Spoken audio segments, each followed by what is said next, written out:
जय मसीह। आज 9 मे 2020 तदनुसार 27 वैशाख 2077 शनिबार। आज हामी माथिल्लो कोठाबाट हेर्नेछौँ। आजको शीर्षक छ उच्च आशा। आज हामी परमेश्वरको वचन कलस्सी 1:1देखि 14सम्म पाठ गर्नेछौँ। तिमीहरूका निम्ति प्रार्थना गर्दा हामी आफ्ना प्रभु येशू ख्रीष्टका पिता परमेश्वरलाई सधैँ धन्यवाद चढाउँछौँ, किनकि ख्रीष्ट येशूमा तिमीहरूका विश्वास र सबै सन्तहरूप्रति तिमीहरूका प्रेमको विषयमा हामीले सुनेका छौँ, जुन चाहिँ तिमीहरूका निम्ति स्वर्गमा राखिएका आशाको कारणले नै हो।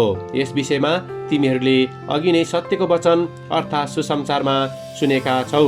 यसै कारण हामीले त्यो सुनेको दिनदेखि उहाँको इच्छाको ज्ञानले सारा आत्मिक बुद्धि र समझमा तिमीहरू पूर्ण हो भनेर बिन्ती गर्दै तिमीहरूका निम्ति प्रार्थना गर्न छोडेका छैनौ र उहाँलाई पूर्ण रूपले प्रसन्न पार्ने प्रभुको योग्य जीवन बिताउँदै र प्रत्येक असल काममा फलवन्त हुँदै परमेश्वरको ज्ञानमा बढ्दै जान सक।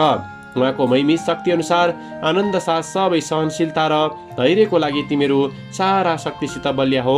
ज्योतिमा सन्तहरूका उत्तराधिकारका सहभागी हुन हामीलाई सक्षम तुल्याउनु हुने पितालाई धन्यवाद चढाओ। उहाँले हामीलाई अन्धकारको राज्यदेखि छुटाउनु भयो र आफ्ना प्रिय पुत्रको राज्यभित्र हामीलाई सार्नु भएको छ। उहाँमा हाम्रो उद्धार अर्थात् पापको क्षमा छ। आमेन। अनि लेखक कलस्सी 1:9 र 11लाई यहाँ दोहोऱ्याउनुहुन्छ। यसै कारण हामीले त्यो सुनेको दिनदेखि उहाँको इच्छाको ज्ञानले सारा आत्मिक वृद्धि र समझमा तिमीहरू पूर्ण हो भनेर बिन्ती गर्दै तिमीहरूका निम्ति प्रार्थना गर्न छोडेका छैनौ। उहाँको महिमित शक्ति अनुसार आनन्द साथ सबै सहनशीलता र धैर्यको लागि तिमीहरू सारा शक्तिसित बलिया हो। आमेन। अनि लेखक आफ्नो अनुभवलाई यहाँ यसरी वर्णन गर्नुहुन्छ। केही वर्षसम्म परमेश्वरले मेरो छोरालाई निको पार्नु भएको होस् भनी मैले पर्खिने कार्य गरेको थिएँ। ती समयहरूमा कुनै दिन म आफ्नो विश्वासमा निकै दह्रो हुँदथे र आफूले बल पाएको महसुस गर्दथेँ।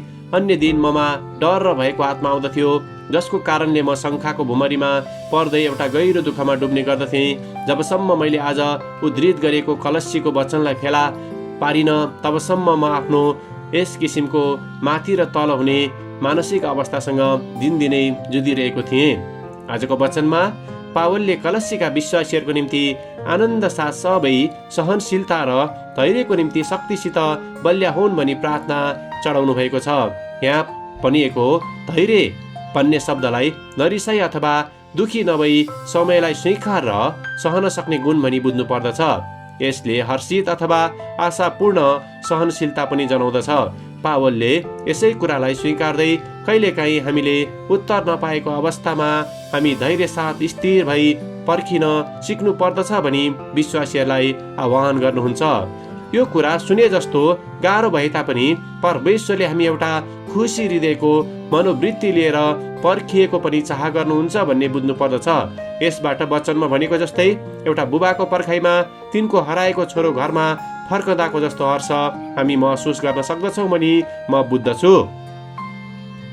जब हामी आफ्नो जीवनसाथीको निम्ति प्रार्थना गर्दछौँ तब हामी हर्षित हुन सक्दछौँ, अथवा जब हामी आउने सन्तानको निम्ति प्रार्थना गर्दछौँ तब हामी परमेश्वरलाई हामीले भविष्यमा चाहना गरेको भन्दा अथाह आशिष राखिदिनु भएको निम्ति धन्यवाद चढाउन सक्दछौँ। र जब हामी पर्खँदछौँ तब परमेश्वर हाम्रो नजिकै हुनुभएको हामी पाउँदछौँ। आमेन। आजको विचार, हरेक अवस्थामा म परमेश्वरलाई प्रशंसा चढाउने छु।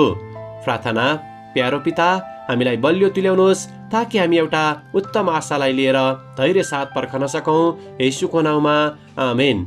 आजको लेखक लिलियन वान्जे अक्कोबो, आयरल्यान्ड।